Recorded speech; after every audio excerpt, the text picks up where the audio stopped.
Right. So my presentation is about laws of large and small numbers in Riesz spaces. Okay. So I'm going to assume that not everybody is familiar with the probability theory. Okay. So we can think of the idea of probability as close related to the ideas of relative frequency. Yes. Okay. So in order to construct a mathematical theory of probability, we must study the relationships between probability and relative frequency.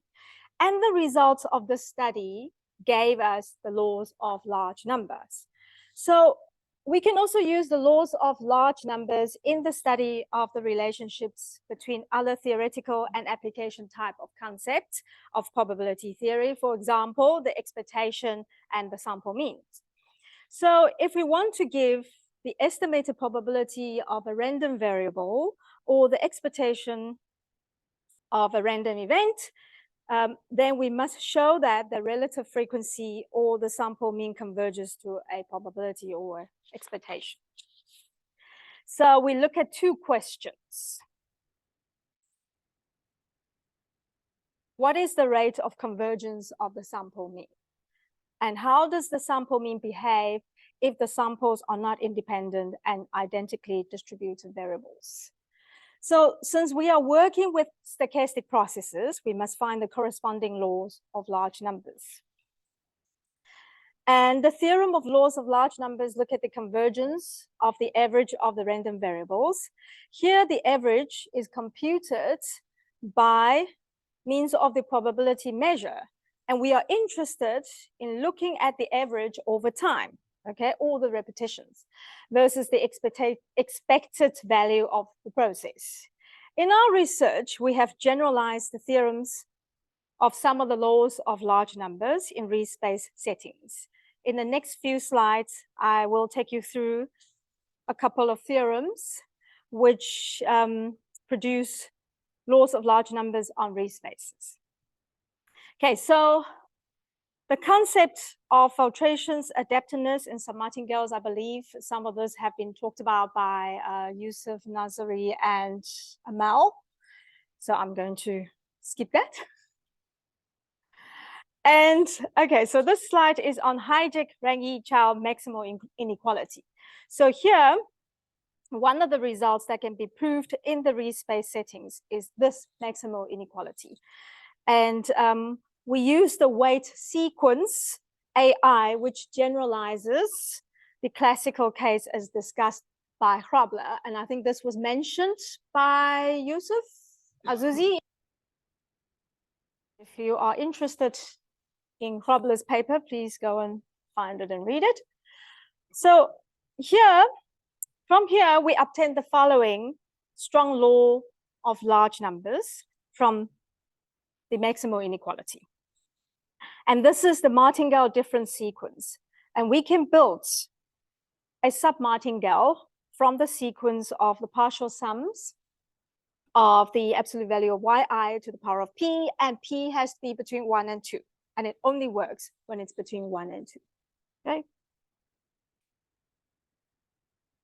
Now, from the maximal inequality, one can also deduce the convergence theorem for sub-Martingales. That's the theorem. Here we talk about the concept of uniform integrability.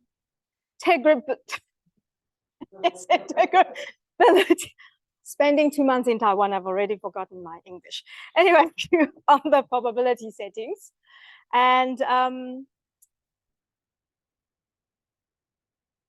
now we generalize the uniform integrability to Riesz spaces as T uniformity, and we say that the family F alpha is T uniform if the supremum of the conditional expectation of the piece of absolute value of F alpha.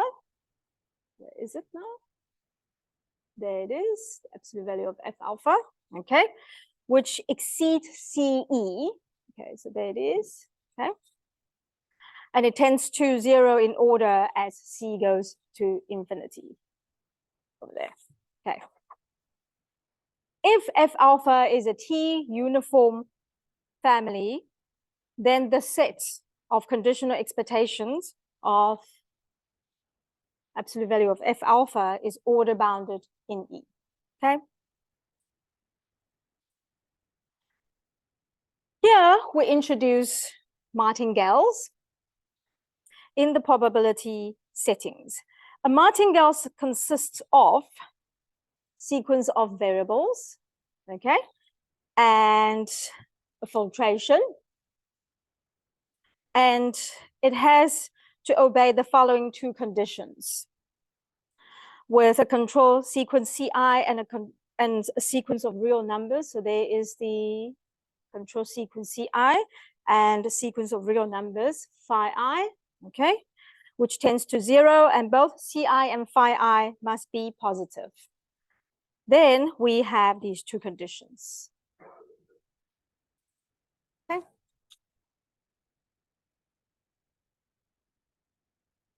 Now we give the definitions of mixing-dales in Riesz spaces. Okay. So the translations from probability theory to Riesz spaces are presented here in this slide. And it follows quite easily. Okay. The only thing to note is that we need Ci to be in the positive cone of E and not the positive of the reals. The two order bounds can be seen here at the bottom. Okay.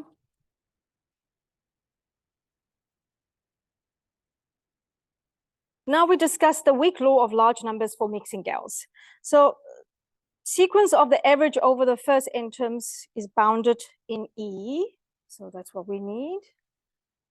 There we go. Okay. Or Ci is equal to T of absolute value of Fi for each I greater than or equal to 1. Okay. Then the conditional expectation of the absolute value of the average of the first n terms converges to 0 as n goes to infinity.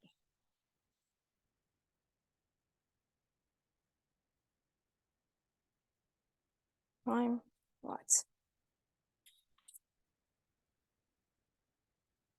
Oh, yes, I need to skip this because it's been discussed. So we need deconditional independence. And we need independence in T universally complete spaces. So that we don't need to talk about because it's been talked about many times. And now we introduce the Boral Cantelli, and that is, this is the lemma. So E is a T universally complete Riesz space, and we have Fi, which is a sequence in the positive cone of E. So if we have this sigma sum, which is order convergence in E, then T of the lim sup of Fj is equal to 0 as j goes to infinity. Thus, we say that this is equal to 0. Okay, so next slide, we talk about the Borel01 law, and this is the Borel01 law in the Riesz space settings. So E is a T universally complete Riesz space, and we have Pj, a sequence of band projections, independent with respect to T in E, and Q is the maximal band projection, okay, for which this happens in E, okay? And we then have the identity minus Q, okay, the band projection Q, that is equal to lim sup Pj as j goes to infinity. And T commutes with Q. Okay. Here, this I minus j, you can think of it as the disjoint band of Q. Okay. So now the next slide, we talk about the tail. This is all what the laws of large numbers about, that you got to look at the tail of your numbers. So here we have sequence Fn, which lives in E. Then we define the tail of Fn with respect to T, and that is the Dedekind complete Riesz space of E, okay? Here we call this the tail of the sequence, and this on the right-hand side here is the smallest closed Riesz subspace containing RT and the elements of Fn and onwards. Okay, so you have Fn, Fn plus 1, and so on. So in classical sense, the tail is the smallest sigma algebra containing the Fn elements. On this slide, we talk about the Commodore-01 law, and it states that if Fn is a sequence in a Dedekind complete Riesz space with strictly positive expectation operator T, and E is equal to TE, where E is a weak order unit, then the tail of the sequence is in the range of T. Okay. Sorry, not in the range, is the range of T. Okay. Now, Birkhoff's ergodic theorem was the result that was published by the paper done by Kuo, Lipskatny, and Watson. And it is the beginning of Jonathan Harmon's PhD. So if you are interested in the details of this paper, please, I highly recommend that you go and download it and read it. But I'm not going to spend time on it because this is a paper that was done donkey years ago. Okay, so the strong law of large number. So we can now generalize the strong law of large numbers in Riesz space settings. Okay, and that is the sequence SJF here over there is independent with respect to T for each F in E, then L is equal to T. Okay, right? Okay, so that concludes the part about the law of large numbers, which between various of our PhD students, Conrad Lipskatny, Bruce Watson, and I, we have done quite a few papers and work on it, which is getting a little bit old and stale, so I'm not very keen on spending too much time on it. I am more interested in talking about the laws of small numbers. So we all know about large numbers, large data, trying to get some story analysis and report and whatever on large numbers. But what happens when we have rare and small events, okay, unlikely events, okay? So that is the law of small numbers. So the interest of laws of small numbers can be dated back to 1890, and it has been looked at by these people recently, and our interest is in showing that Stein-Chen method can be extended to Riesz space processes. Okay, so now just before I continue, okay, in the book by L. van Botikvus, okay, I hope I pronounced the person's name correctly, the significance of the Poisson approximation of binomial distribution was presented with practical examples, and one of which was the number of cavalrymen killed by horse kicks.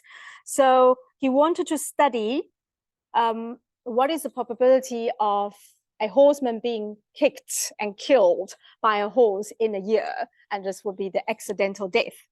And so hence the law of small numbers, okay? And what he did was he wanted to use Poisson distribution to approximate the binomial distribution.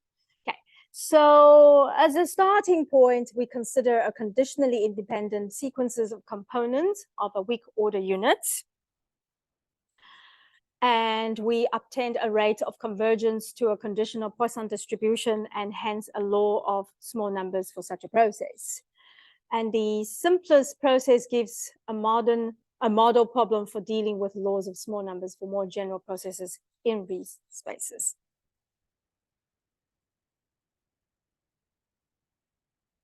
Right.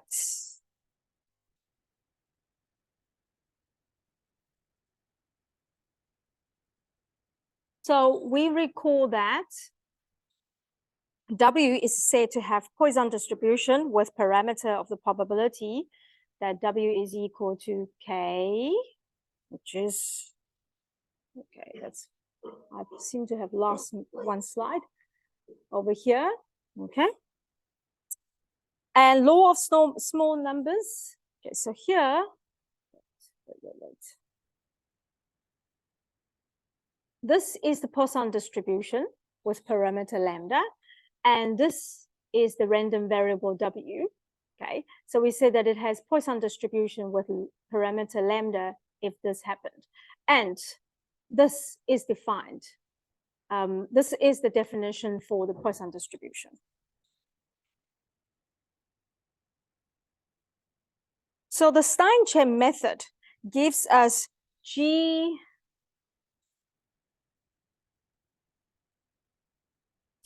lambda A with G0 equals to 0 and G of J plus 1 defines as in formula number 6. Okay, so this is a recurrence formula. And I believe that in Amal's presentation, you talked about the Stein method of inequality. So it is very good because now it means that we can do some work together. And this gives the following comparison of the distributions of A to the Poisson distribution. Okay. As can be seen, all the PIs are smaller than the approximation, and it is all the PIs are small, then the approximation is good. Okay.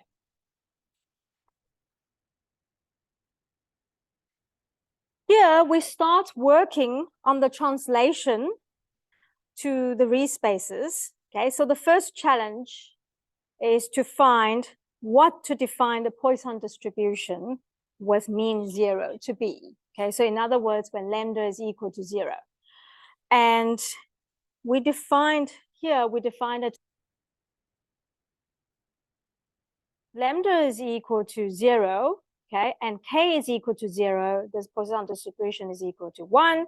When K is greater than 0, then it is equal to 0, okay?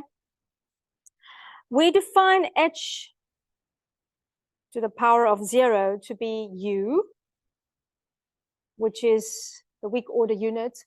Since here we have the exponential function and we cannot, like a mouse one, we cannot use E to avoid confusions, okay?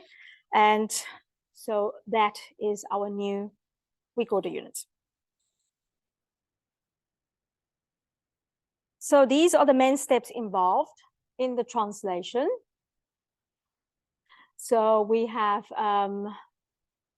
the Poisson distribution as this equation over here. And in line with observation made of the scalar case, we know that this Poisson distribution is equal to this. And further to this, we've got this equation over here, which is in the range of T. Okay. And that is equal to I minus PHU. Okay.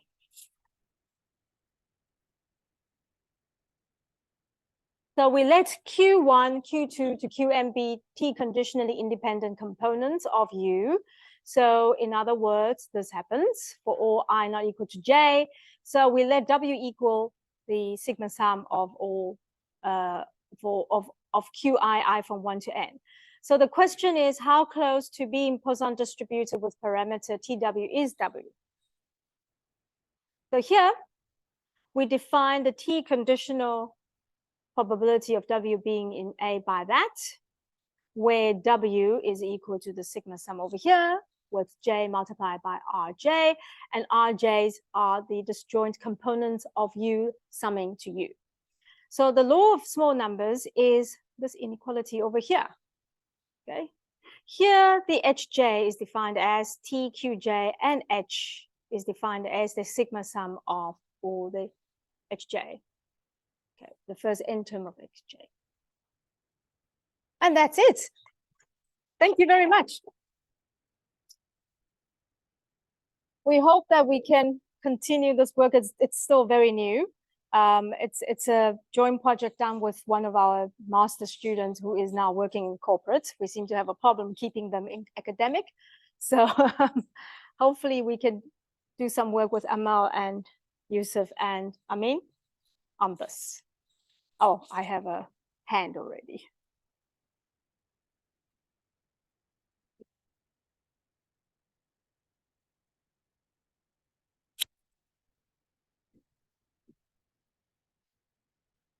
It was an observation from Jonathan's talk to your talk, and that is that measure preserving process?